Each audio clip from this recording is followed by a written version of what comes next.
There are still some people coming in. We've set chairs over there and chairs over here, but if you have an empty seat and you see a friend that's looking for you, you wave them over and tell them to go sit over there. So, just a couple things about St. Mark's is that the only restroom in this end of the building is out these doors, right straight across the hall, kind of thing.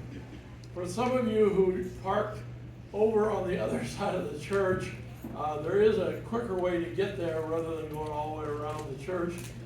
So if you go out here where all the vendors are, the educational partners, and just go out the north door, now you're in that parking lot over there. So that's where you are, rather than having to walk all the way around. If you park way down there, good luck. So there is a way to get out down there, but so we're thrilled that you're here. We have a lot of parking, but it's not all on this side of the church. So if you have a concern about St. Mark's, find me, and then I'll find the senior pastor and blame him. But seriously, if there's anything you need to know or want to know about St. Mark's, you're looking for a church maybe, or want to visit, come see me. If you've got a concern, we know that it gets warm in here when you get 125 people in here. We've got the fans on. It's light. Right? So, get rid of your coat or whatever, but it will warm up. So, with that being said, I'm going to turn it over to TJ here. And again, thank you for coming to St. Mark's. Thank you for supporting 7 seniors. And I doubt if any of you have any decluttering to do, but if you do, you're in the right place. TJ. Thank you, Doug. St. Mark's is a great educational partner that we have. We're very fortunate to be able to use their church. So my name is TJ Krasl. I'm with Nebraska Savvy Seniors. And if this is your guys' first time, can you raise your hand? All right, so we got quite a few here that it's the first time. So we're really glad you're here.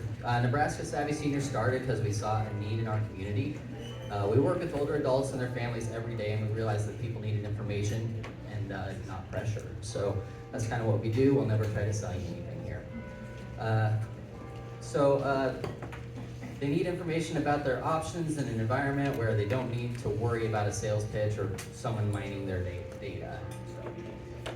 We created a space here where professionals and real stories come together to help you make informed decisions. So today we're talking about downsizing and decluttering without drama. We chose the word drama intentionally. It's because most of us have seen drama. How many of you guys have seen drama before? So maybe you've experienced it, maybe you've tried helping a parent, maybe your children have tried helping you. Downsizing is not about stuff, it's about memory, it's about identity and control. And sometimes it's also about fear. Today we're going to talk about how to take the pressure out of the process so decisions are made calmly, intentionally, and early.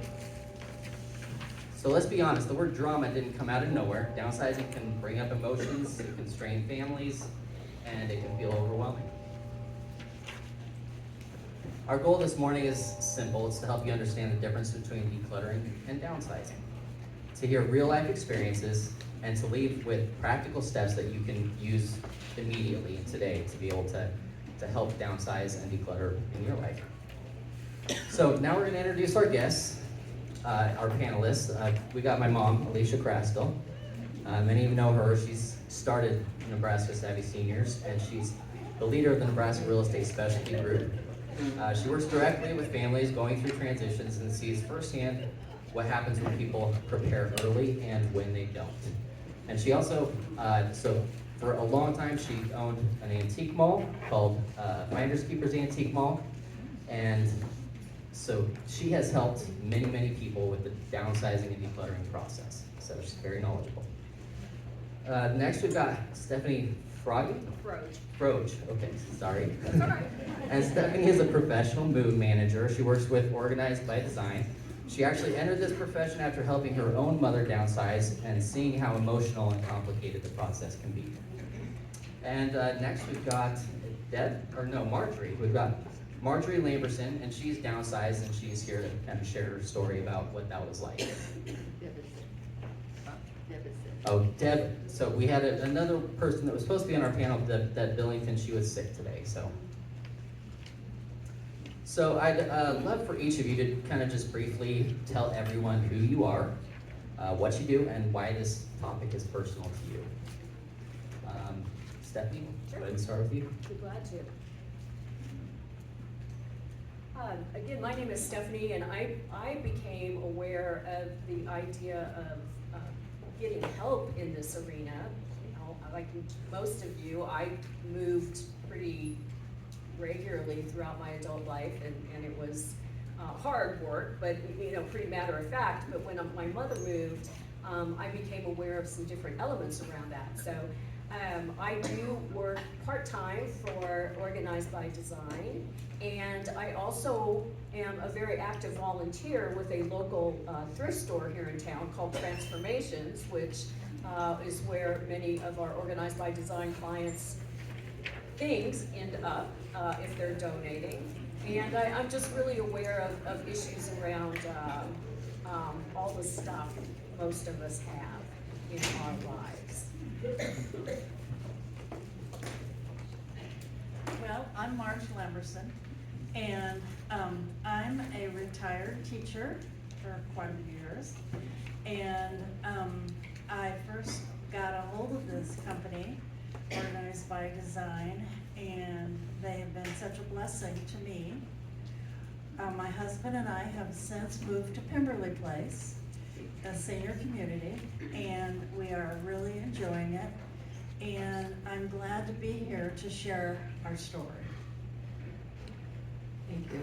And I'm Alicia Crastle, and I am with the Nebraska Real Estate Specialty Group. One thing people don't know about me is that for about 15 years, I actually did in-home care. And I moved residents from different senior living communities, from home to senior living communities to different senior living communities too. So, you know, I helped them downsize that way. And at the antique mall, you know, we did do estate sales, and we actually had people bring their estates, and we would, you know, keep it in the mall or do it on site too. So I know a lot about, you know, how it is to give up your treasures.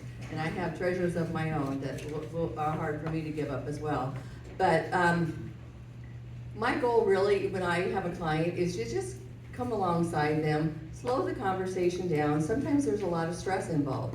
We like to slow it down and just really get and assess the situation and help you visualize what your goals are.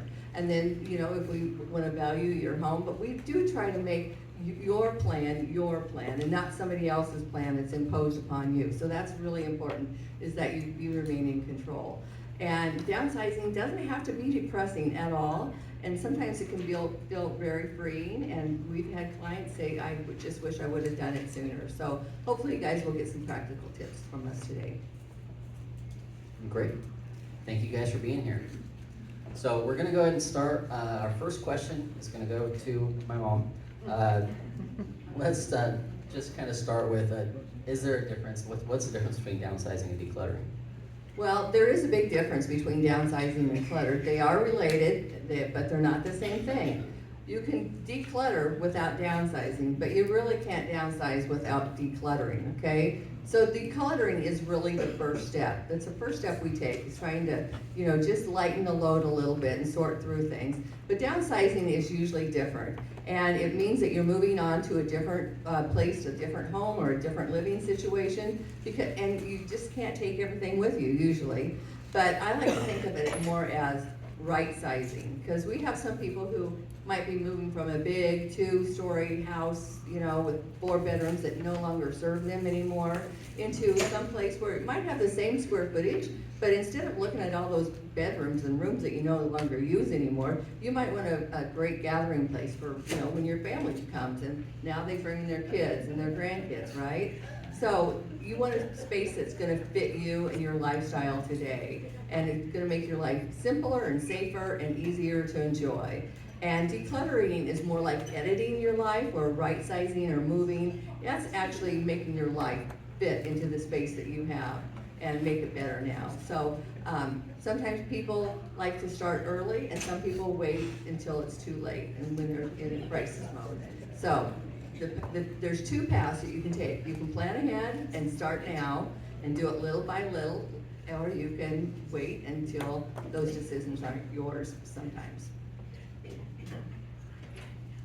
Okay. The next question is actually gonna be for Stephanie. Stephanie, from your experience, especially helping your own mom, at what point did you realize that decluttering wasn't just cleaning up, but that it was part of a transition process? Exactly. When I helped my mom move from a 55 plus condo where she had lived for 25 years into Eastmont, independent living a few years back, and it dawned on me that this move, even though I was very familiar with moving myself, that this move for her did genuinely signal a life transition. And at that point, I had actually moved as an adult from one house I owned to another house I owned 6 times. So I was familiar with moving. And while all my moves had represented exciting new chapters for me professionally and geographically, they were actually very similar in terms of my personal life stages. But I hadn't really thought about it before, but Mom was moving to what probably would be, and in fact did turn out to be, her final forever living situation. She wasn't simply moving to a new address, she was moving to a whole different life experience. And that had a lot of influence and impact on how she and her family, me, thought about her things, her possessions, as we began to organize and pack. Great. So Mom, from the estate sales side, what do you see most often when families wait too long to start downsizing? Well, one of the big things we see is sometimes people have been in their home 10, 15, 20, 30, 40, even 50 years, okay? You can get a lot of stuff in your house after that long, can't you? Raise your hand if you're like me. I'm calling myself out here, but raise your hand if you have boxes in your house that you don't know what's in them. Okay. How long have they been in here? Okay, I got boxes like I haven't seen inside of them for probably 20 years. Anybody got more than 20 years? Okay, hey, we need to start a club, right? Well, it's nice to know that we're not alone. So we often see basements or garages full of stuff that they no longer use because they put it there because it was in their way, right? They wanted it out of the way, but then we forget about it. And after maybe 20 years, we might not need it. You know, in the antiquing world, we say the longer it sits, the better it gets. But that might be true in our own household stuff. So one other thing that we see, and this is what's really sad, is the storage garages. Storage garages are huge businesses, and people don't mean to put stuff in there for 20 years. But what happens is they're moving, and somebody else may have decided, we'll put this in storage and we'll deal with it later. Well, after paying the garage storage fees for 10, 15 years, you've spent thousands of dollars in storage fees that you really didn't want or intend to buy a storage garage for another company, did you? So that's something we see. And then, you know, they ask us to go and sell it. And you know, they think that they'll get everything that they paid for that storage at, and sometimes it's only a couple $100. And sometimes that stuff, after being in storage, if it's not packed right, it's no longer very valuable at all. And if you had other people pack it, sometimes they're packing dirty dishes and dirty microwaves and all kinds of stuff that's never gonna sell anyway. And TVs, you know, a 10-year-old TV, a 5-year-old TV is pretty obsolete anymore. So, you know, you can imagine some of that stuff that sits there that's not in any value. So, and it's not because people intend to do this, it just kind of happens. Life gets busy, doesn't it? And another hard part is when a health event does happen and someone does have to move quickly, and then your family has to sort through all that stuff. So I try to remind people that deciding what matters most and letting the rest bless somebody else can use that in their home. There's always people who need things, and you know, we have a lot of needy people in our community. So if you have things, you know, donate it or call me, because I know people who are looking for some stuff like that. So you want to start earlier rather than later, and even just a little bit at a time helps. You know, life's inch by inch, life's a cinch. That's really the way it is with downsizing and decluttering too. So, and honestly, when people see their belongings going to somebody else who can really use those, and appreciate them, sometimes it's better than just sending them off to a donation site, right? So, that's my spin on that one. All right, Stephanie, from an adult child's perspective, where does the drama usually begin?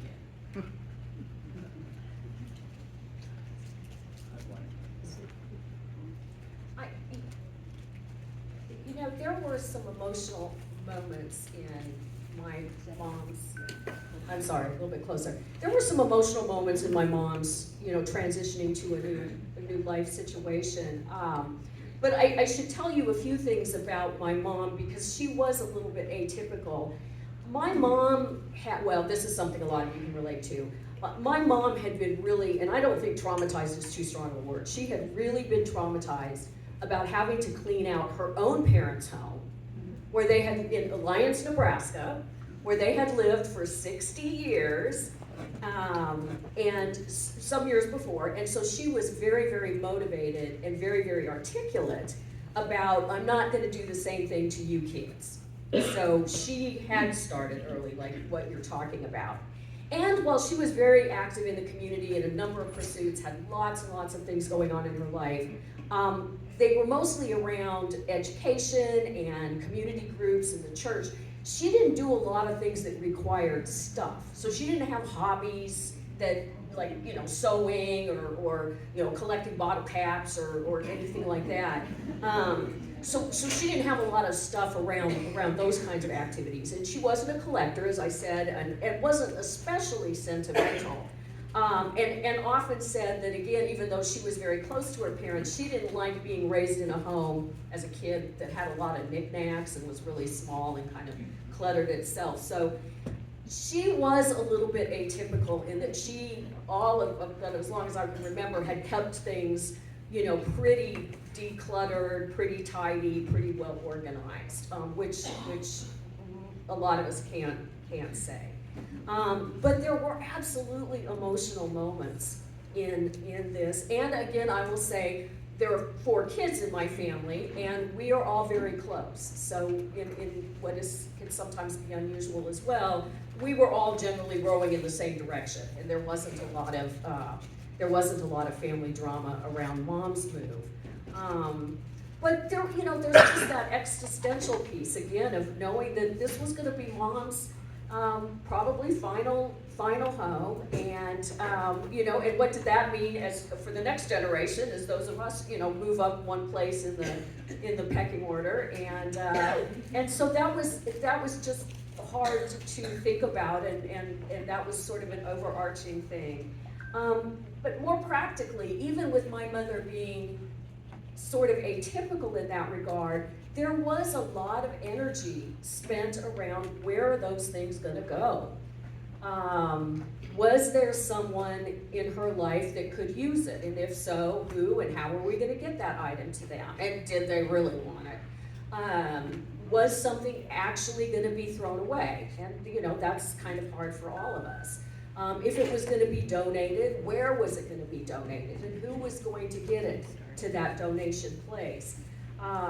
And then of course, even with her, there were those things that had emotional weight, and you know, Aunt Lily's vase. You know, she just didn't have it in her, and I got it to make that go away. So regardless of whether or not they were ever going to be used, and in her situation, some of those things never came out of the moving box after she moved, there were a lot of things that made the move with her because of their emotional weight and sentimentality. And then 3 years after she moved to independent living, her dementia became such that she had to move, still at Eastmont, but she had to move to a new unit in the assisted living side of things. And by then she was so physically and mentally and emotionally fragile, that made the move very emotionally hard in other ways. But what we have seen, you know, my family aside, getting back to your key question, you know, family drama, this is gonna bring up every single I'm still mad about it thing that people have ever had. Mom liked you the best. You read my diary when I was 11. That is going to, and you know, some families are more able to deal with those things, some families aren't. One of the places where sometimes we see things get tricky is the adult child who lives farthest away and has been least involved with what's going on here at the home front has the most opinions once they come into town. And that can really aggravate the people who are here and boots on the ground and do know what's going on. So there are a lot of places where things can get painful and tricky, and you may need to bring in some kind of outsiders to help navigate that for you. Great, thank you. I'm definitely not looking forward to that process. My oldest sister lives in North Carolina. So Oh, she's gonna have a lot to to say about it. Yes, she is. So Marge, we're gonna talk to you here for a second. You've actually been through this process yourself. Can you just kind of tell us a little bit, like what triggered your decision? Well, about 5 years ago. Okay. Like this. Okay. About 5 years ago, my husband has started having some health issues. And I found myself being not only his caretaker, but also in charge of the whole house. We lived in a 5-bedroom house, and like I say, I was mowing the lawn, I was cooking the meals, I was doing meds, I was doing everything. And the house just, I loved my house, but it just became way too much for me. And I was just exhausted. And so I went to this company called Oasis, and the gal named Kelsey, she said, how can I help you? And so I told her my story, and she helped with our children. The children came down too. I had a daughter in Sioux Falls and a son in Omaha, and we looked at 4 different places, and I put in there was a long waiting list. And so I put our name down at Pemberley, and it took us 9 months to get in. But, and so I kind of started through the house, and I thought, I always make this mistake. I thought, oh, I can do this. This is not a problem, I can do this. About halfway into the first day, I said to myself, I can't do this by myself. So Kelsey had suggested Organized by Design. So I called Wendy, and I was really concerned because I called her about the middle of November, it was before Thanksgiving, and we were moving December 4th. And I thought, oh my, I missed my window. But she set me up with Kelsey, not Kelsey, with Logan and Krista, and they came out, and we started in the basement, and I want to tell you that I looked around and I thought, I don't need all this stuff. And we were also moving to a 2-bedroom, 2-bath apartment from a 5-bedroom. And so we started going through the things, and it went really, they were so good in not saying, oh, you don't need this. I'm sure they thought that. but we decided three things. Either donate it, keep it, or throw it away. And so they were unbelievably helpful. And my husband at that point wasn't really interested in things.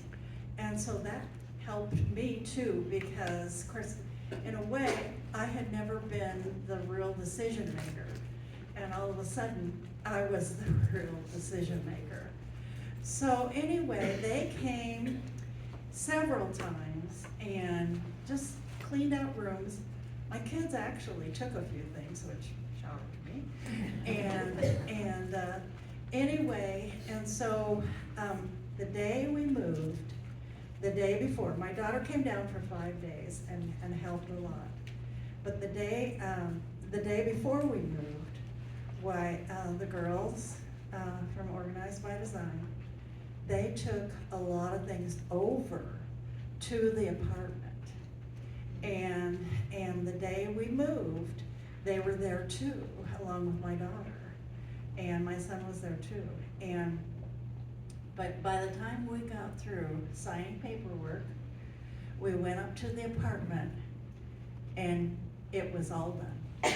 Almost all done. I still can't hardly believe it. But I was very careful with what I wanted to take over there. And somebody said, well, did you have a hard time finding what you wanted in your apartment because it was basically done for you? And I said, no, because I didn't take much. and I didn't want a cluttered apartment because I've lived, not really in a cluttered house, but a big house that, you know how you are, you find something or buy something or something and you think, well, I'll just stick it back. You know, I won't really deal with it. So I had a very short time to deal with things, but that was good for me because I needed that short time. I just needed to make quick decisions and not to hang on to a lot of stuff. And they'd ask me if I wanted it, and I made pretty quick decisions because I'd look at it and I'd think, I don't need it. It doesn't bring me any joy. It's going. And so, also, one of the things that they did that was just wonderful was they took things that I wanted donated, and they asked me where I wanted it donated, and I didn't really have a spot, and so they took it. And so I didn't have to go all around Lincoln to try to figure out where to donate this stuff to. So anyway, that's my story. And we're very happy over at Pembroke. Great.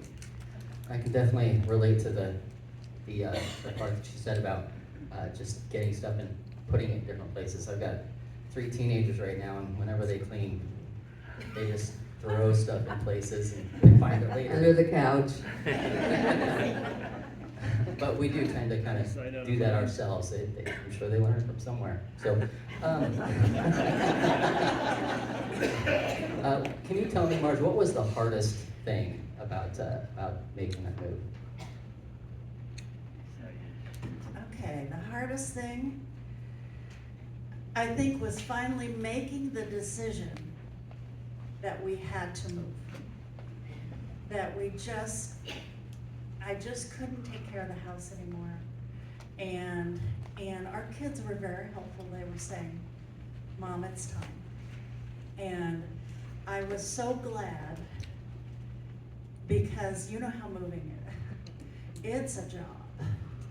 And I did have lots of help, which was great. But, you know, I was so glad that we hadn't waited and that we weren't in crisis. And you can't believe how stiff and sore I was. Yeah. I'm sure that there was a lot of stress that goes into that process. Or was there some things that maybe helped reduce that stress? Some things what? That helped reduce that stress? Yes. well, the girls, Krista and Logan, they were sweet, there was no pressure to it. They were great with my husband. He loves to tease, and they teased him back. And, yeah, and our daughter was more accepting of the situation than our son. And so, I'm sure a lot of you have gone through that. And so, but he would talk to her, and she would say, this needs to be done. So that was helpful too. Okay, so that sounds like there was a little bit of tension there. Were there any other places where tension like came up in the process, or how did you deal with those kinds of things? Well, I prayed a lot. and yeah, there were tensions, especially with my son. And my husband was a hunter and a fisherman. And I knew he had a lot of stuff, but I had no. And we started going through this stuff, and I'll tell you kind of a funny story. Okay, so we not only had our stuff, our kids' stuff, our parents' stuff, all this kind of stuff. And so my husband, I knew we had like those old-fashioned plows. And of course, he grew up on a farm, I grew up on a farm. And so he had kind of stuck that in the backyard, you know, where we really couldn't see it. And a hay hook. Have you ever heard of a hay hook? Yeah. And so, and let's see what else. And some pumps and that plow. And so I looked at that and I said, what are we gonna do with this? And my daughter, who is married to a realtor, said, Mom, you have to get rid of this. You just have to get rid of this. And that was really stressful for me because my husband just kept saying, I'll just leave it. And I thought, I know we can't just leave it. And so I called around, and finally my nephew came and he said, Marge, he said, I'll get rid of it for you. And that was just like a brick off my head. Because, you know, you have things in your house that you look at and you think, I don't know what to do with this.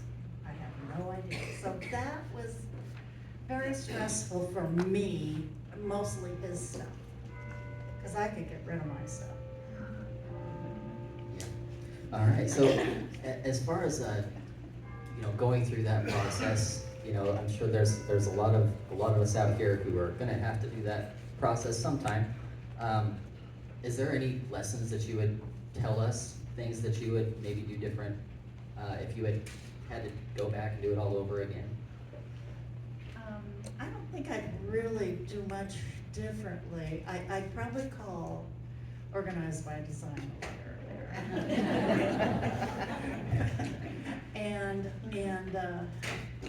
And I would make some decisions earlier. And I think I just really encourage you to make a decision early, even if you think it's too early, because you don't want to be in crisis mode. And because you may have to take a place that you don't really want. And also I just think, look at your stuff and just be honest with yourself and say, I don't need it, I don't want it. And don't worry about, I really have had no regrets on anything that went out of the house that I didn't need or want. Glad to hear that. So, Stephanie, the next question is going to be for you. What was the hardest emotional moment that you had when helping your mom? Well, it was, you know, clearly when we moved her to assisted living, and I knew, you know, in spite of our best efforts, she was gonna be confused and distressed. that she was in a new place and things were switched around. And while some of that was inevitable and there wasn't anything we could do about it, there were things that we could do about it. And again, I think a lot of that came down to the professionals that we hired in that move, even though, as I said, she didn't have a lot of stuff, but they were able to get things organized in a much more efficient way than I could have. They had made it their business to know what things had sentimental value, and they made sure that those pieces were front and center, so she would see them when she came in, and so there were just a lot of tricks and tips that they brought to the table that I would not have necessarily thought about that we could implement. So, you know, some of the stress, some of the sadness, some of the existential stuff is, it just is. It just is gonna come with the package, but I think there's a lot to be said of being prepared and not, as much as you can, not being in an urgent situation where you're making decisions under pressure that can help ease some of that emotional pieces. Great.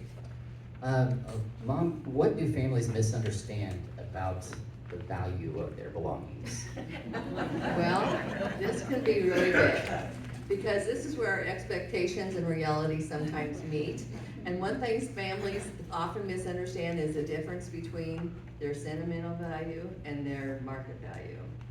So, sometimes it belongs to our parents or our grandparents, or reminds you of a special time in our life or theirs. But the market doesn't see the memories, does it? They only see the item with no memories attached to that. So it's more about supply and demand for your items. And things change as there's a generational shift.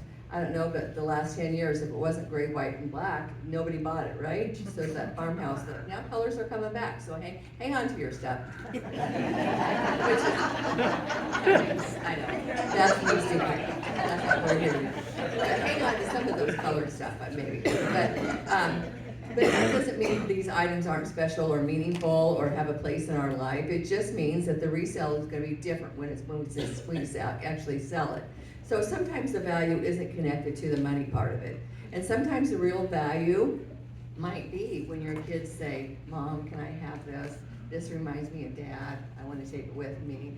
And so, you know, that connects that memory with them. And they always say, hey, the reason people don't want Grandma's china is because Grandma doesn't use her china anymore. If Grandma uses her china, then people will see it and that'll remind them of Grandma. So get out that china and use it.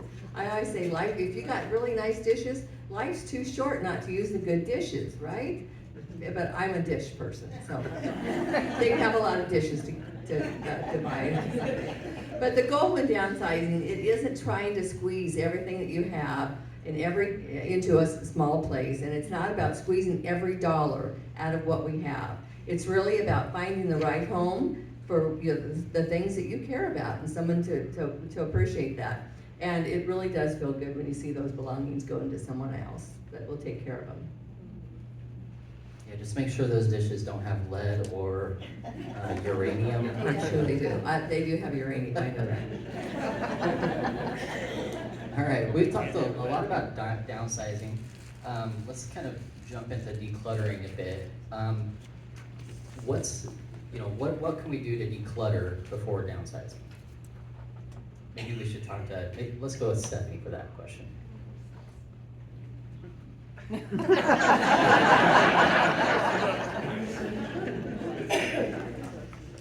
You told me what questions you were gonna ask. I, have all this great stuff on a completely different topic.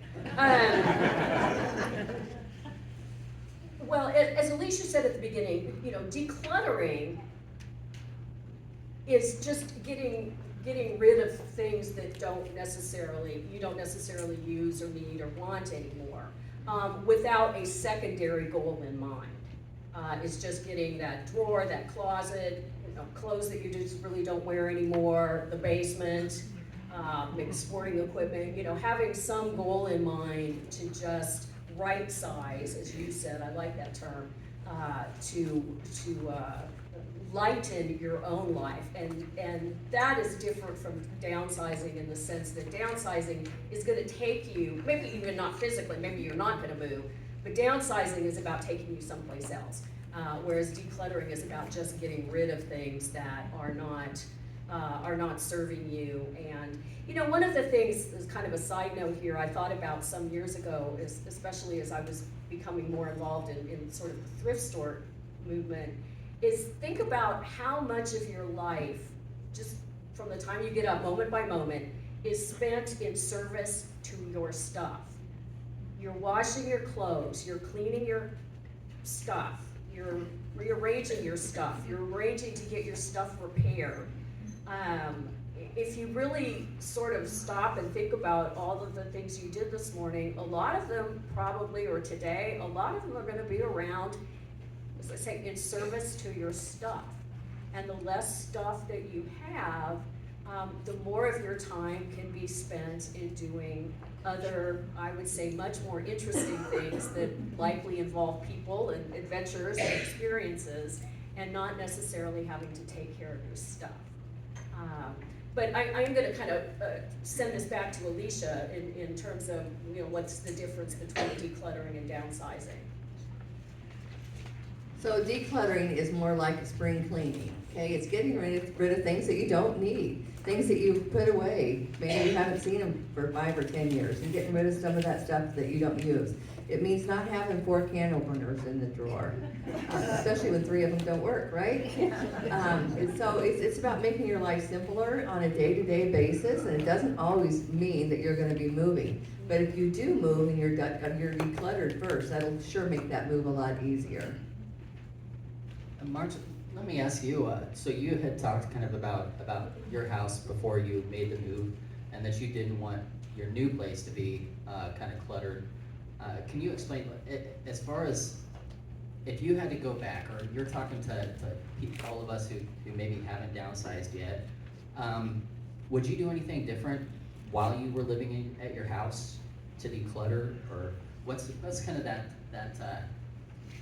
the difference that you see from your life now to the life that you had at your house? Well, I definitely would have decluttered.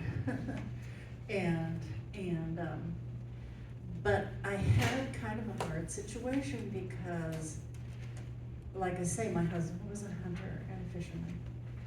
And he did not want to give up any of that. And so, but his brother kind of stepped in and took a lot of that stuff, which was a real relief for me. But I think I would have, you know, I went through clothes, but when I knew that I was definitely going to move, that's when I made some real decisions, because I did declutter on clothes or books or things like that, but not really with the intention of getting rid of a lot of stuff. And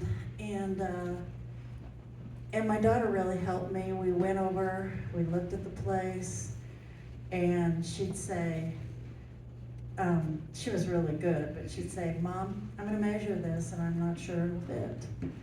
And that was really helpful. And I have to say that now, with the place that we live, I feel so much lighter. I really do. I just think, golly, it takes me 5 minutes to clean up this kitchen, you know, and things like that. And so that was really one of the things that I wanted. Plus, we get 3 meals a day and I don't have to cook.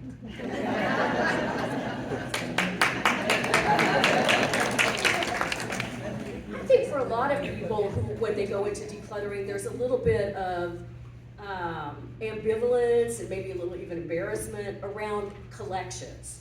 You know, the Boyd's Bears collections, the Beanie Baby collections, the Hummel collections.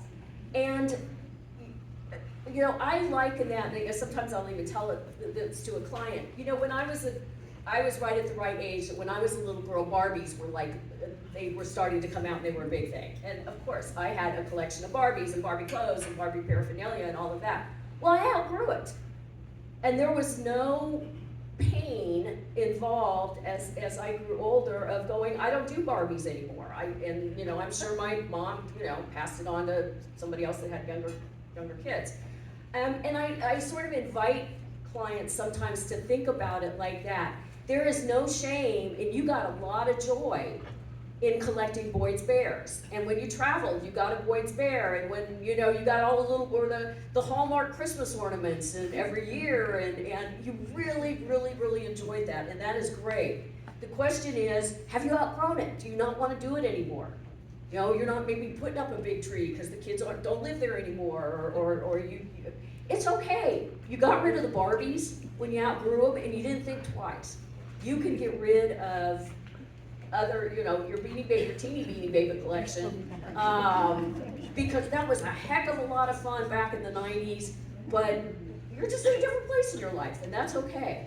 So, you know, if using the Barbie analogy is helpful, you know, feel free to do it. No shame in what you did. You had a great time getting that stuff back then, but it's a different time in your life. Oh, I have a little Barbie story to share. Is that okay, Dave, if I share the Barbie story? So we recently helped Dave downsize, and I found a box of Barbies and Barbie clothes. And I had so much fun going through and sorting out those Barbie clothes and putting them on the Barbies. And I had to change a few extra outfits here and there. But, you know, Dave kept coming up and goes, "You're having too much fun over there." I said, "Oh, okay, I'm working. But, you know, you know, it really brought back memories. And, you know, don't be afraid to let somebody come in and help you with your stuff, because we might actually have a little fun doing it. Well, and I wanna, and also, take a picture. You know, take a picture of your collection or something like that, because when I was going through the house, and I knew it was there, but I had a flower girl dress that I wore in my oldest sister's wedding. And a friend of mine said, take a picture. And so I ended up giving it to my niece, but, cause I didn't want to take it. But I have the picture. So, you know, if you're thinking, oh, I just can't get rid of this, or I just can't part with this collection, or I'm parting with part of it, take a picture. And then you can look at it and have that memory. Great. Mom, this question is gonna be for you. Now, I know, having had the antique mall, that you have some sentiments about collections. People like to kind of tend to keep their collection together, right? What would you have to say about that? Yes, so people will come to me all the time, and they'll still call me and say, hey, I have a collection of this or that, and it's like, can you sell my collection? I said, they said, and they'll say, because it's all together, I have all of them, I really want them to stay together. Well, why do people have collections? Because they like to collect. It's not as fun to buy the whole collection. It's fun to go to the antique stores and the thrift stores and the flea markets and wherever and buy them on eBay and collect them and get them and, you know, cherish each one as they come in. The collections aren't as much fun to buy a collection, is it? So when you have a collection, you're gonna be better off if you sell those pieces individually. And not very many people are gonna wanna buy your whole entire collection. Great. Stephanie, when should someone call a move manager? What are the signs that we might need help? Well, the short answer is whenever the adult version of pizza, beer, and your friend's pickup trucks isn't gonna get the job done. Most of us have outgrown that. But I came up with 6 things, and Wendy, you know, you think and tell me if I've missed something. One is if significant downsizing is involved, and Marge really touched on this very well. A move manager is gonna help the client move from, I know I can't take everything. Well, yeah, duh. Most people get to that point pretty easily. But then the question becomes, but what can you take? Where's it gonna go in the new space? How wide is it? How is that gonna have the impact on other things that you're thinking about taking? All of those kinds of things. So having somebody drill down past that, well, I know I can't take everything, can be really, really helpful. And then there's just the practical nature, as Marge said, what's gonna happen to all those things you've decided you're not gonna take? Who's gonna pack those things up and take them away? Who's gonna drive around town and decide, what donation centers to drop them off? There's just a lot of practical elements about that. If the person has physical health limitations, you said packing and moving is hard physical labor, and we forget that, especially if we haven't done it in a long time. And even if you have a lot of people helping, your adult kids come in, your church group comes in and helps you get things done, somebody has to tie up every loose end before you move and get every single thing, that last plow, out of the backyard and out the door. And I think a piece that folks often don't think about, too, you brought this attention, what are you gonna do on the other end? Who's gonna unpack all those boxes and put things away and deal with the fact that you're gonna have to reconfigure where things go more than likely, because your new space is gonna be a little bit different than your old space. So are there physical limitations? The third thing is there an element of urgency around the move? Maybe somebody passed away and Uncle Joe can't live by himself anymore, and quick decisions need to be made. Maybe somebody is in rehab post-surgery, and the rehab center isn't gonna let them go home until certain things have been put in place. Maybe your adult kids are available to help, but because of jobs and so forth, they're only gonna be available during a very specific period of time. Maybe there's rental property involved, or new owners want to take possession of property at a certain time, or the moving company is only available on this particular day. So if things have to move fast, or they have to dovetail in a very specific way, hiring professionals, that's something that they can help make happen more efficiently. The third thing that we talked a little bit about is if there are family dynamics that are going to get in the way of making this happen smoothly. Hiring professionals introduces an element of neutrality, and it lessens the number of decisions that have to be made by committee. And that's sometimes where things can go awry. And sometimes I can tell you just my personal experience having worked in this field, sometimes we act as referee. Sometimes we say the hard things to family members that other family members aren't necessarily in a position to say. And sometimes we will just make an executive decision based on our own knowledge and experience. I'll tell you, we were helping a lovely family move to another state. And interesting, they were not downsizing, they were moving from a home here in Lincoln to a home in another state. And the husband just got in his mind about the number of pots and pans that they were gonna take. Now, and it was fine. I mean, the wife, who apparently did most of the cooking, she had already set some things, a lot of kitchenware aside, that wasn't gonna make the move. But he just decided that 3 pans were enough, and she didn't need that little pan, that little saucepan was a no. And they were off in the other room just bickering about this little saucepan. Well, I just wrapped it up and put it in the box. And I they were gonna be fine with 4 saucepans. And I just told her when I could get her aside later, and I just said, and I sealed the box, and I said, it's in that box. In the very unlikely event that on the other end he unpacks the box, sees the saucepan, and loses his mind, you could just say, oh, that idiot girl in Lincoln, I told her we were donating it, and she just didn't listen. No problem. So if there are family dynamics getting in the way, a move manager, a professional move manager can help with that. If there really is like a lot of stuff, or if there's genuine hoarding involved, that's a whole other topic of discussion. But if it's, or that 10 storage units in addition to the house and the garage and the shed out in the back and the barn, that's just more stuff than a handful. You're gonna need to bring in the troops under those circumstances. And then I would also add, if you really want to have anything more than a small scale garage sale, if you've got in mind that you're gonna have this big giant, bring in the professionals. Like moving and packing, it is a great deal of physical labor. It involves it's more than just slapping price tags on stuff. And I would say if that's a route that you wanna go, which is fine, but hire help, get help with that. So those are kind of the 6 broad categories where I would say you might really wanna consider bringing in the professionals. Wendy, did I leave out any scenario that you would add? Very good, I'm back here. Oh, you went there, hello.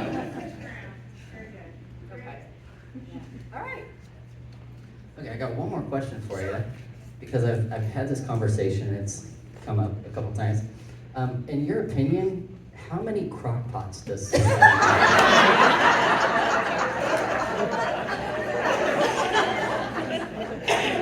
Apparently 6, some of us need 6 or 7, judging from my, personal experience. Some people keep borrowing them and don't return them. Right. Okay. You remember that family dynamic thing that I was talking about earlier? I think we're seeing it in real life. All right, so how does decluttering affect the value of a home, Mom, when it's time to sell? So decluttering can have a really big impact on the sale of your home. And when people walk through a house, they're not just looking at the structure, but they're wanting to imagine themselves living there. And it's hard to imagine yourself living somewhere if you see all these personal things laying around. If you see pictures of your kids or your grandkids sitting all over the place. That just tells you this is not your home, doesn't it? So be careful when you have your house for sale. Also, the decluttering, it lets more light into the room and things just show better. It looks like the rooms are bigger and like you have more space. And the closets, that is very important. The closets and storage areas, they'll feel more spacious and people will say, look at all the storage they have here, instead of, look at all this stuff they have. And then they start thinking about their stuff, and it's like, maybe I don't want to move. Really, that happens. So decluttering, helps it when there's less stuff. It often leads to more interest from a lot of different buyers. And homes that are well prepared and decluttered, they photograph much better. And so, it's not just the people coming through it, but chances are for every one person that's coming through your house, there's 100 people who have seen your house online. And some of them are just looking to see what your house looks like, and they know you. So that's another reason to get it all cleaned up. Yes, and many of them are neighbors, yeah. First open house is always for neighbors. And decluttering also helps homeowners on the other side of that transaction. So when someone's already started sorting through their belongings before the house goes on the market, that saves you from having to make a lot of those decisions all at once. And believe me, moving comes with a lot of decisions, and what we see lots of times is just decision fatigue from having to decide about every little thing, right? So that really will help both you and the buyer and the seller. Great. Now we're gonna kind of talk about some tips maybe that we can do. There's a lot of us here that are just kind of wondering, going home today, if there's some things that we can do to kind of start the decluttering process, the downsizing process. What should we do first? This is a question for all you guys if you've got some input. Start small. 1 drawer, 1 closet, 1 corner, 1 bookshelf. Even, set a timer if that helps you. I'm actually a big one on that. If something feels a little overwhelming, say I'm gonna do it for 20 minutes. This is where it can get a little tricky. Pull everything out, which is also why you wanna start small. Pull the drawer all the way out, dump it out on a, newsprint on the floor. Clean out the drawer, because you're gonna be really proud of it when you're done. But that 3-box method, or bag method, I really do recommend. You physically have a laundry basket, a garbage bag, boxes, whatever you want to call it. Keep, toss, donate. I would also add 2 more, especially if you're doing big jobs. Return, If you borrowed 5 crock pots and need to return them to somebody, or you wanna check with your son-in-law and see if he wants the fishing pole before you make another decision for it, or, you know, it's, you borrowed it from a neighbor and it needs to go back, that kind of thing. So some kind of a return box, or even it belongs to another part of the house, and a repair box. You may have stuffed something away that you really do intend to use, but it needs some action before it can go back in. Now you've gone through everything that was in there and you've made a decision about it. Then and only then do you put the keep stuff back into that space. But also I urge you, promptly take the garbage out. Promptly put the donate bag in your car so it can ride around in the backseat of your car for the next 6 months. You know, commit to yourself that you are gonna take that watch in and have a battery replaced, or you're gonna, you know, take those shoes in and have them resold or whatever, and not just chunk them back in the closet. So, you know, start small, pull everything out, have those categories of things ready, and you will be actually super motivating. You will be extremely excited about what you're able to get done in your decluttering. Bring a friend over. It's a lot more fun when it's somebody else's crap. You know, open wine. Do what you gotta do to make it as pleasant a chore as you can. But you will get a lot more of a charge out of it than you might suspect. You will feel much lighter, as Marge said. Even just doing one drawer and one closet. Very, very fulfilling. What about a room? Is there a specific room you would start with? Golly, what room in your house needs it the most? You tell me. That's not super overwhelming. Has your bathroom gotten, have a lot of little stuff in your bathroom? The guest room that a guest couldn't fit in? The basement? I mean, you tell me what, the coat closet, which is usually small, and those are very practical, but they do kind of end up being a catch-all for stuff. I mean, somebody be brave. If we were gonna come over to your house today and do one room, what would it be? What's that?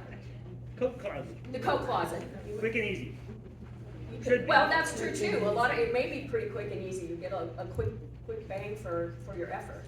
Yeah. And let me say something, man, you know, nobody loves cute containers more than me. Don't buy those first. Do your decluttering, get your coat closet like how you want it, and then if you want some cute containers for your gloves and your scarf and your hats, you can go do that. But usually if you go get those containers first, you're just gonna wind up with more clutter. Because they aren't gonna exactly work like you envisioned. How's your pantry? You got a pantry? That's another, I don't have a pantry, so I don't often think about that, but pantries can get pretty out of hand pretty quickly. Kids' room, craft room, yeah. One more brave person. If we come over to your house, what are we working on today? Basement. The basement. Yeah. Okay.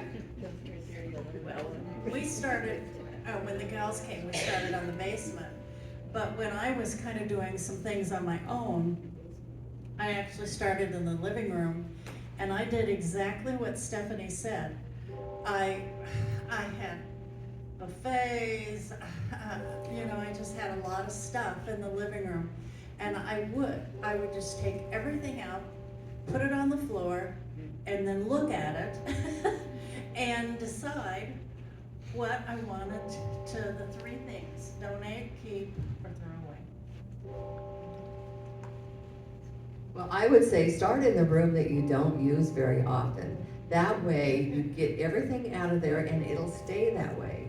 And then make yourself a promise that you won't put anything back in there when you declutter the other room. Is there a specific amount of time that you suggest that somebody works on this in a day?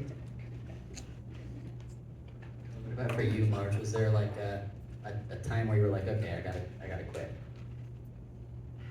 Yeah, I finally got so tired that I had my husband come up and put stuff away with me because, it is exhausting. But when my daughter showed up, she said, "Okay, Mom, I'm gonna make a spreadsheet." And she said, "We're going room to room, and what you think you can take, and what you think you can't, and what won't fit." And so that did help an awful lot. And because, I think, well, maybe this, and she'd say, "Let's go back to the spreadsheet."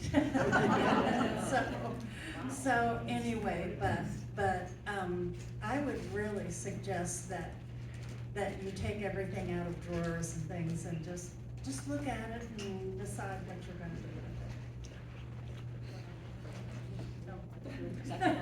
with it.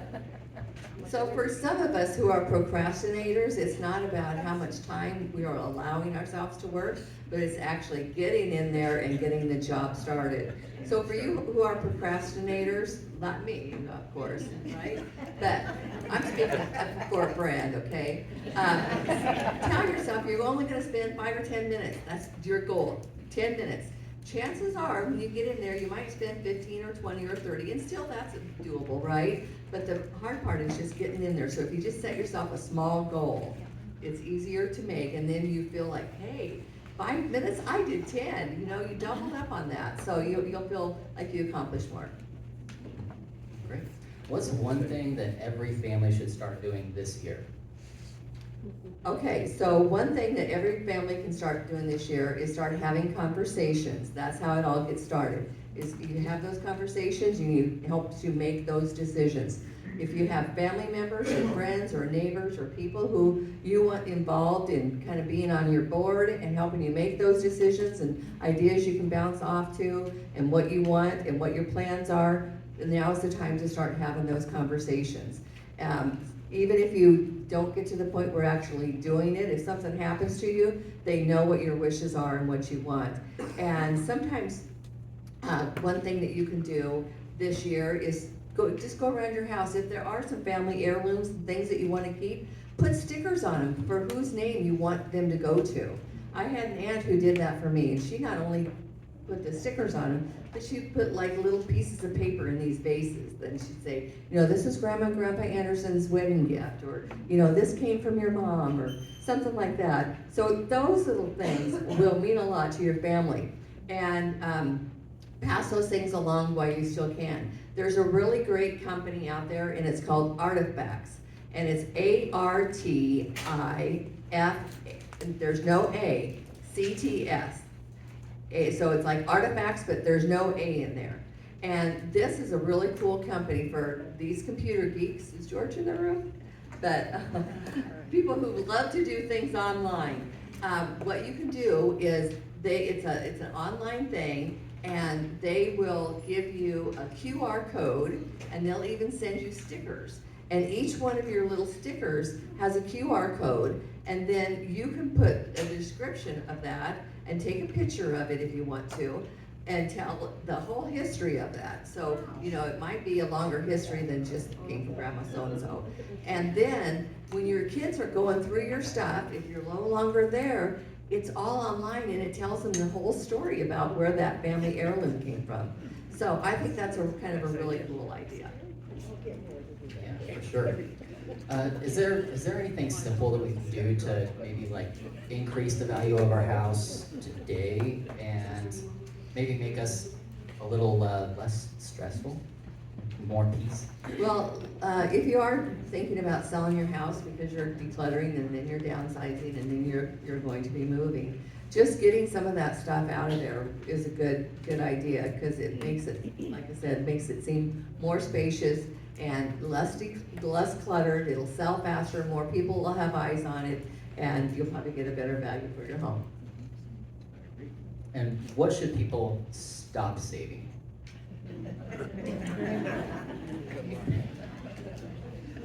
Well, I guess I would say, look at your collections, because that's really hard. And see if, I have a granddaughter that is into photography, and my husband husband collected cameras for years. And she said she wanted all of them. And they will be in her house. So that was really exciting to me. But collections can be tricky because if you don't downsize or something, why then you'll have all these things that really nobody wants. And I agree with putting the kids went through, put their names on things.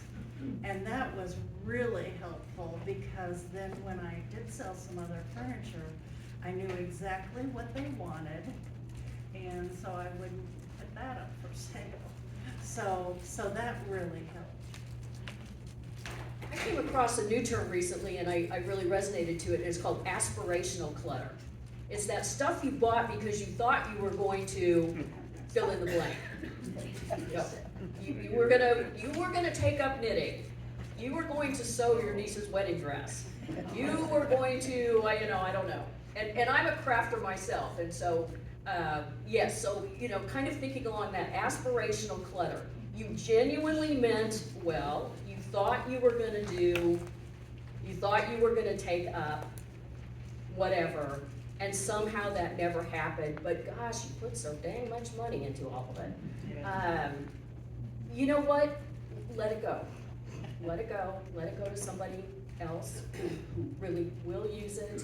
And no, if you change your mind in the future, you can go get more of it. But aspirational clutter, because you thought at some point in your life that you were gonna take up a hobby or get involved with something, and it just never happened. I should say that one of the things people need to stop saving is all those things that they have just in case. Just in case I might need this. I have a drawer full of cords that I don't know where they go to, right? Because I might need that cord. I don't know where it goes. I haven't used it for 5 years, but the minute I throw it away, I'm gonna need it, right? So those kind of things. So throw away all those mystery cords and things you don't need. What questions should families ask themselves when holding on to something? Well, I would say the one question that would really be a defining question is this serving my life today? Is this gonna, not the life that you had 20 years ago or when you were younger, or the life that you think that you might have someday, but the life that you're living right now, is this really serving you? And I want you to really be honest, because or to be honest, a lot of people come to these seminars thinking that we have some magic potion or magic tricks for doing everything, but there really isn't a one size fits all, and we all know how to throw things away. We all know how to go through our things. We all know how to put things in a box and store them in the basement, right? Or load them on a car and take them to a donation site. So some of us really don't need help with that physical part because we know what to do, but the whole part that we do need help is the motivation, a little bit of coaching, and sometimes a deadline. Just like when you were working, when you went to work, your boss had a job and you were supposed to do it and you had a deadline and you had to get it done. So now for some of us who are retired, we can do things on our own, we're our own boss.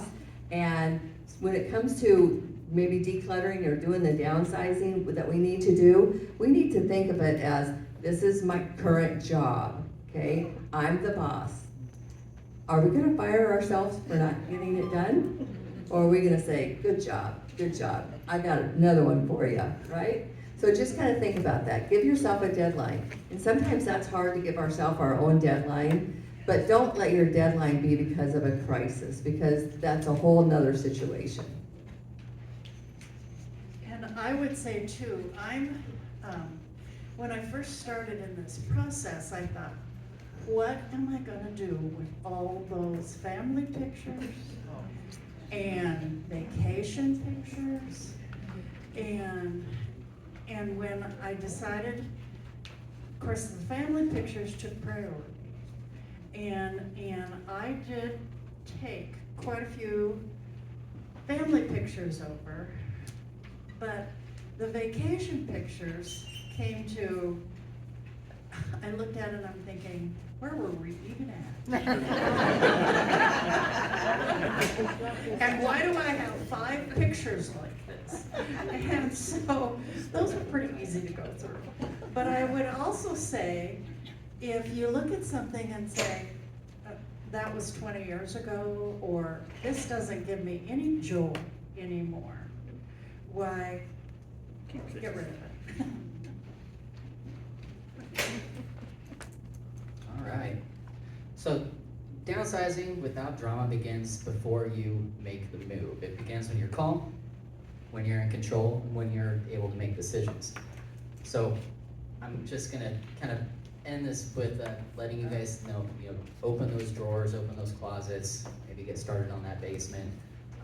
Make the small steps, start today, making those small steps that can really help in the future and kind of move us out of that space of clutter. The goal isn't to get rid of your life, it's to protect your future.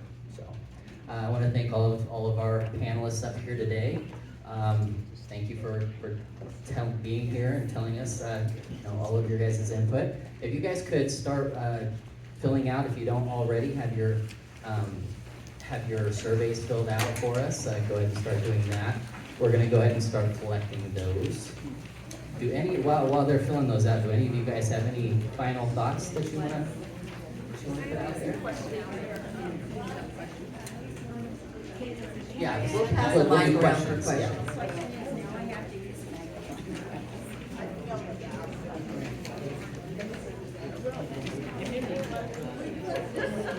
Cora?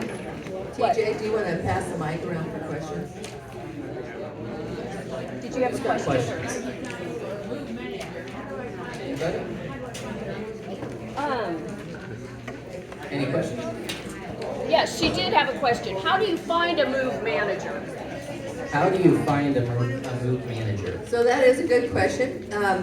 Being in real estate, we do have mood managers that we use. We mostly use Wendy over there with Organized by Design, because it just seems like no matter what the situation is, if it's an urgent thing, Wendy can always fit you in and get the job done. And she also does a your first free consultation, so she can help you and let you know what's going on and what it's going to cost and how long it's going to take, and you can get the job done pretty quickly. And I want to say one more thing about Wendy. When we moved over to Kimberly, the girls helped us get everything settled. And then she came the next day and put up all the pictures out. I mean, the pictures still wouldn't be up if it was up to us. So think about that. Question came up, how do you find a list of places that take donations? That's a great question. And you know what, we don't get a toaster oven if we, book you. And so I don't want to, but it just happens that Organized by Design is here today. We have a list.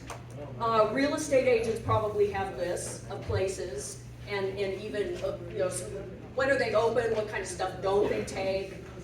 Because different places take different things. I will tell you one thing, just FYI, it's really hard to donate furniture. Unless you're willing to transport it. So another reason to have some advance notice on that. But yeah, your real estate agent, your move manager will have ideas of donation centers. Any other questions? How about selling things online? Selling things online. Yeah, so we can do estate sales either way. We can do them online or we can do them in person. And when you were talking about donating furniture, it's even harder to sell it. It's hard to sell it. Sometimes you have to put it by the curb and give it away.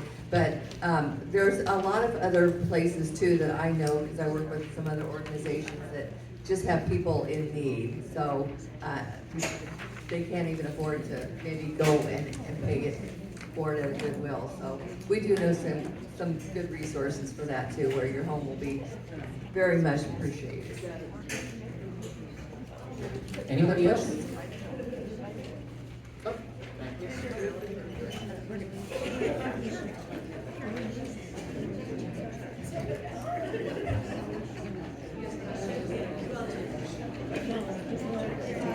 Actually, I have a two things. If you have fine art or fine things, or fine antiques, make darn sure who's ever taking care of you knows the value. Okay, so that's number one, and then I have a plug. The Craftsman family rocks. They stayed with me, I had a heck of a time selling my house, and my house is a country club, was a country club. So TJ and Jim and Alicia, I mean, if you have a house to sell, her specialty is folks in our vintage. So, also organized by design. I wish I would have called them earlier. They are amazing. So those are my plugs. And my only advice is if you have fine art and you have fine antiques, make darn sure who's ever doing your stuff knows what they're looking at. Thank you. Anybody else?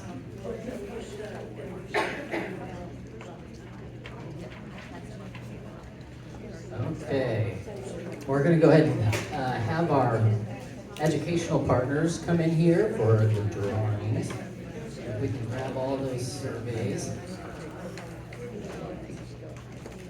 We have the panelists pick out the winners. Make you guys even more popular.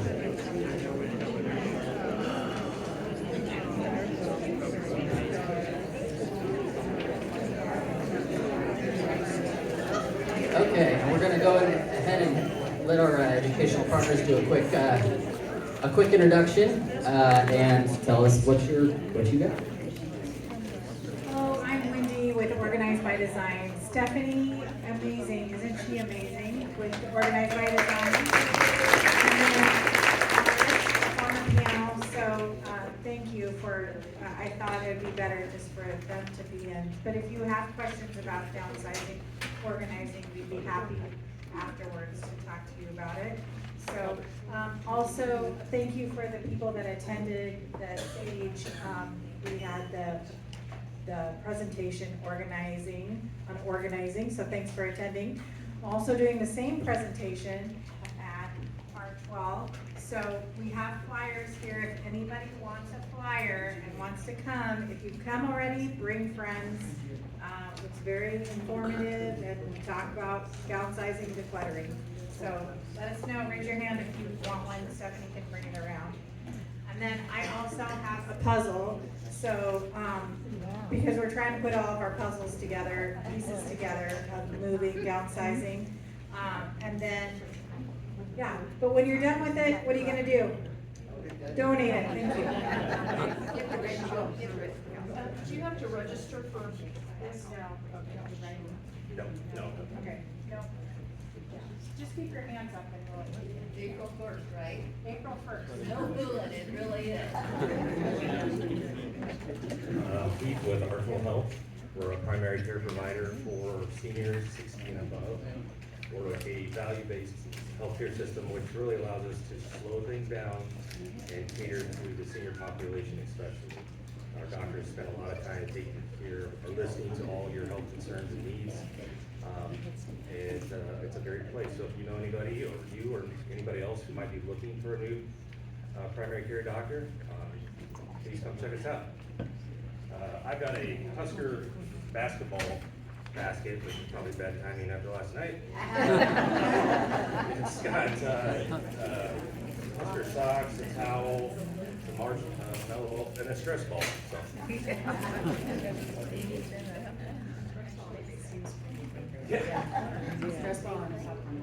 Tanya Godwin, Oasis Senior Advisors. We are a free service to seniors and their families, whether that is you're looking for independent living, assisted living, or other levels of care.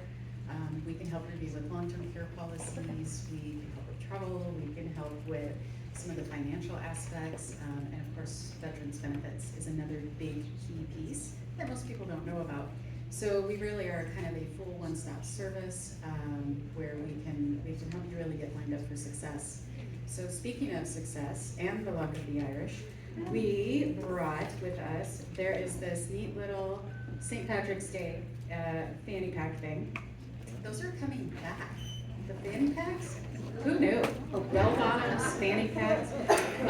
There is a super cool Ray Dunn mug that says "Luck of the Irish," and then a fun little horseshoe that you can put for decoration.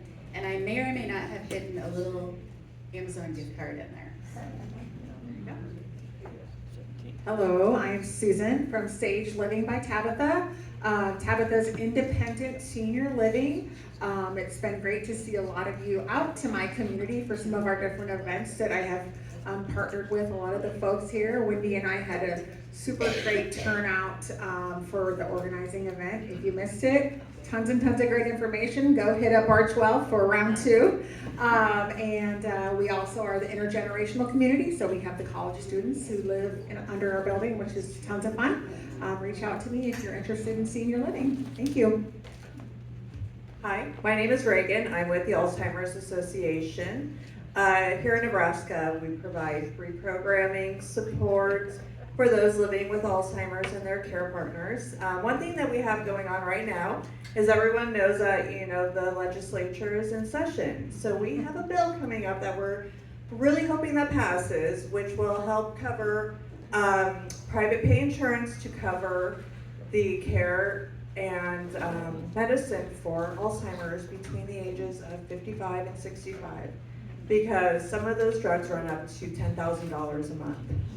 So because of you and people who donate to the walk and just to the association, we're able to fund measures like that. So we're really hoping that passes. If we would be the second state in the nation to do that. So let's hope some good things. And I have a thermometer and a little tabletop torch for you. Hello, I am Natalie Leon with Visiting Angels. We provide home care services. So a lot of our clients just need a little bit of help at home, whether it's helping with housekeeping, laundry, helping with transportation, going to get groceries, meal prep, all the lovely things, to personal care as well. And today I have this lovely basket. It has a nice little candle from Wax Buffalo. We got some lotion, and then of course we have some crossword and word find type puzzles for you to do as you're sitting there relaxing. Hi, I'm Barbara Killip, and I'm with Savvy Aging, which is the Nebraska Aging in Place Council. And we help you find resources that you may need to age in place. And we have 5 pillars that we work with, which are housing, financial, transportation, social, and wellness. And I have a little checklist at my table out there that helps you go through different things that you can think about to help you age in place. For under housing, kind of get along with what we're talking about today, remove expired items and refresh cabinets and emergency kits. And so that would give you kind of a check off of something that you could do to help you age in place.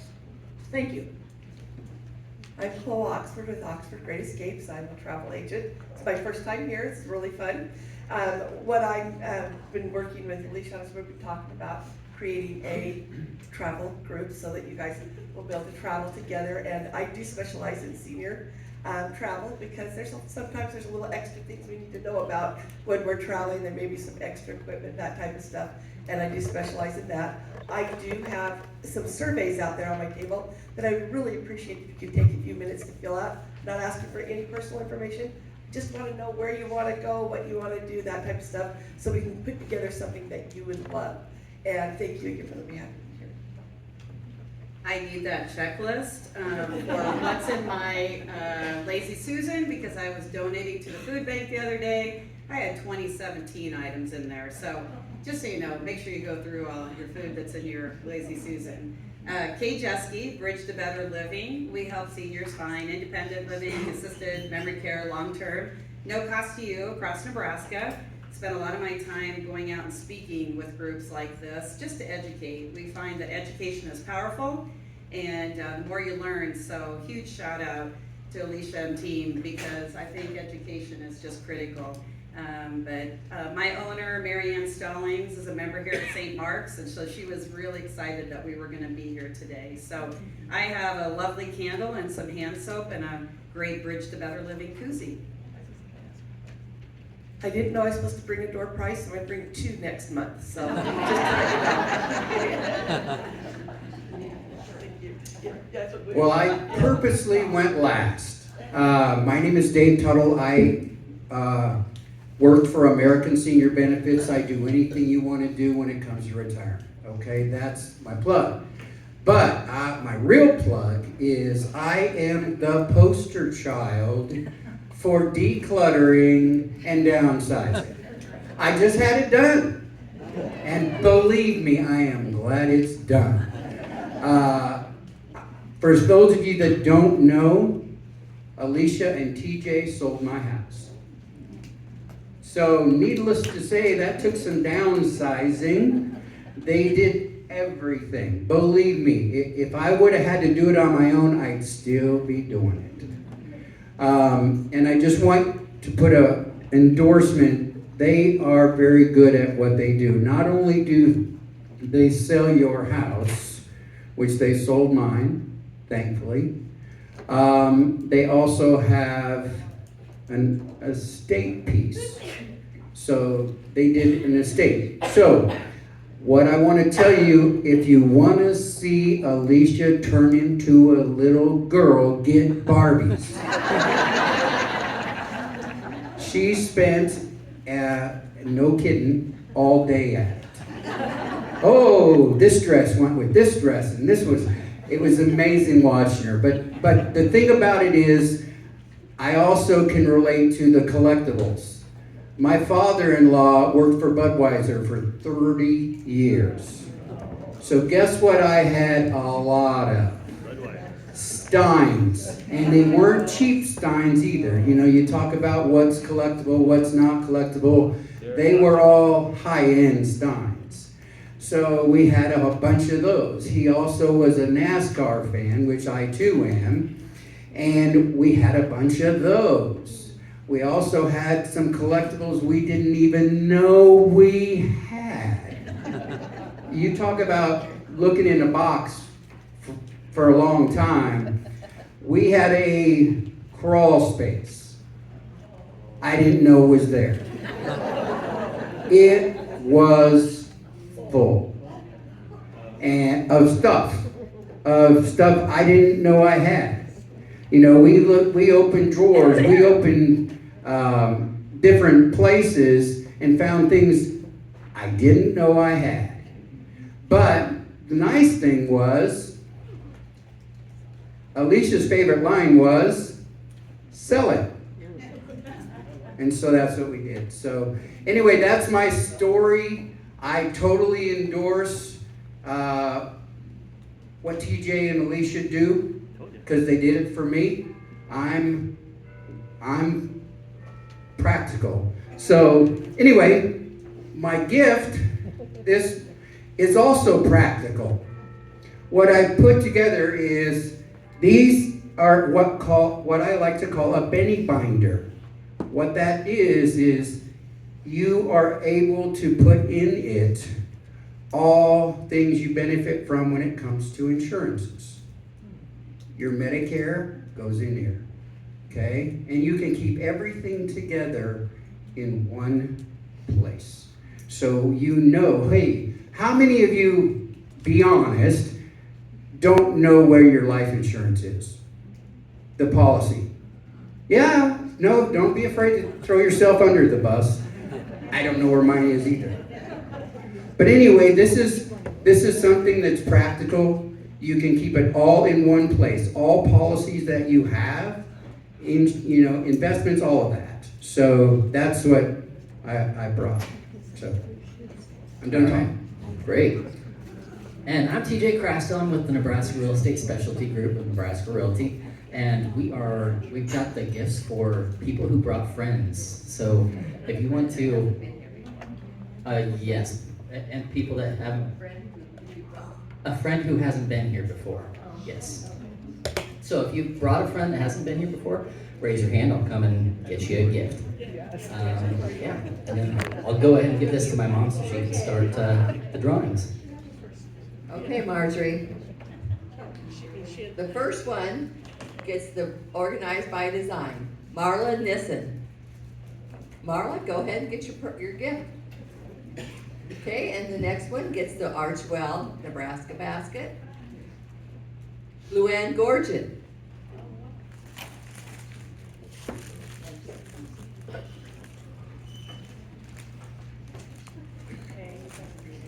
Karen Biley.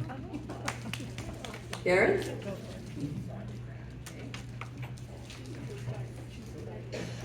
Susie Creeder. Where's Susie? Is she still here?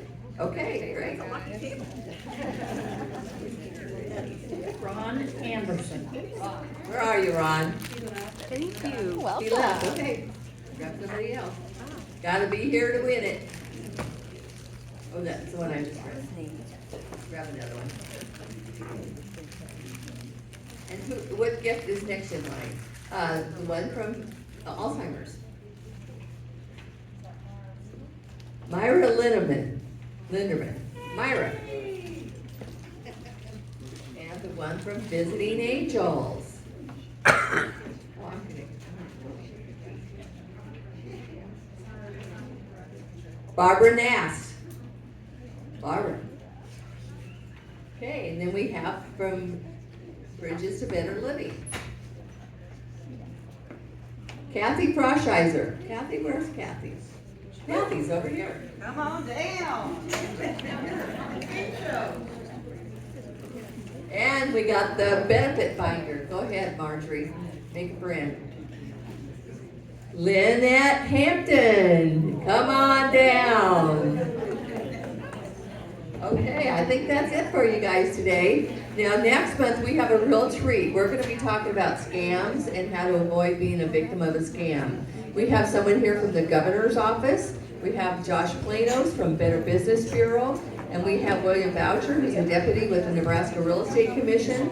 And we actually have a scam victim who's going to talk about her story, how she got scammed out of her whole entire life savings. So that's going to be a really good one to attend. So we hope to see you all. Thank you.